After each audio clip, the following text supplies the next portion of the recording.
Imagine waking up to the sound of your own stomach rumbling. You haven't eaten a single bite in 2 days. Outside your shelter, the morning air is bitter cold, but you have no choice. You pick up your wooden spear, step out into the open wild, and begin searching for any sign of life. After hours of walking through tall grass, you finally find what you were looking for: fresh animal tracks stamped into the dirt. Your heart speeds up. You trace the path, moving slowly, keeping your footsteps completely silent. You spend the entire afternoon following these marks, getting closer and closer with every step. By late afternoon, you finally spot them: a small herd feeding peacefully in the open field just a few hundred yards away. You hide behind a bush, adjust your grip on the spear, and wait for the perfect moment to move in. Everything you worked for all day is right in front of you. And then, without warning, the air turns ice cold. Dark, heavy clouds roll in, blocking the sun entirely. Before you can even make a move, a loud crack of thunder shakes the ground and the sky opens up. It isn't a gentle shower. It is a violent, freezing rain pushed by blinding winds. In seconds, the mud washes away the animal tracks. The herd panics and vanishes into the thick fog. Within minutes, you are standing alone in the open, completely soaked to the bone, shivering uncontrollably. You realize you have to get back to your cave immediately, but walking through a freezing storm with no visibility takes every ounce of your energy. By the time you finally stumble back inside your dark shelter, you are greeted by another disaster. The campfire, the only thing keeping your tribe warm and safe, has completely drowned. Thousands of years ago, a week of non-stop rain wasn't just inconvenient. It was an absolute survival nightmare. When a storm like this hit, three immediate threats created a fight against time. First was hypothermia. Once your body got soaked in freezing temperatures, your internal heat dropped rapidly. Second was total starvation.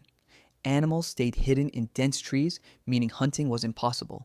And third was the loss of fire. In a world soaked in water, finding dry wood to start a fresh fire was nearly impossible. So how did early humans survive when the sky refused to clear for 7 full days? They didn't rely on luck. They relied on extreme preparation. Ancient humans knew that if a fire died completely during a long storm, it could mean the end of their tribe. So they invented something brilliant: portable fire. Instead of trying to spark a new fire in wet weather, they carried small waterproof leather pouches tied to their waists. Inside these pouches, they kept dry tinder fungus, flintstones, and iron minerals. But more importantly, they carried smoldering embers wrapped tightly in animal fat, ash, and dry leaves. These coals burned very slowly, allowing humans to carry living heat with them wherever they walked, protecting it from heavy rain and wind. Even with fire, staying trapped inside a small damp cave with 20 or 30 hungry people for a whole week created intense stress.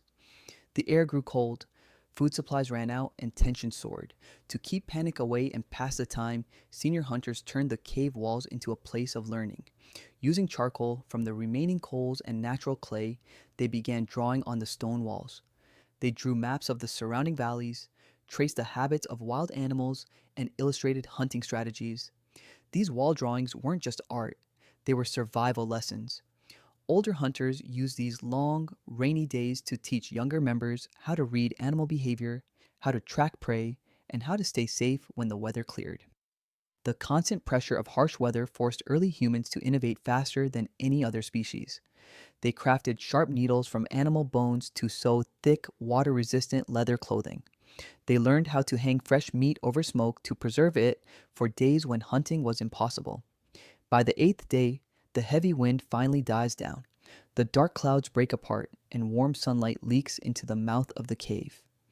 When the hunters step outside into the fresh air, they are exhausted, but they are alive. The long storm didn't destroy them. It tested their patience, forced them to adapt, and made them smarter, stronger, and more connected than ever before.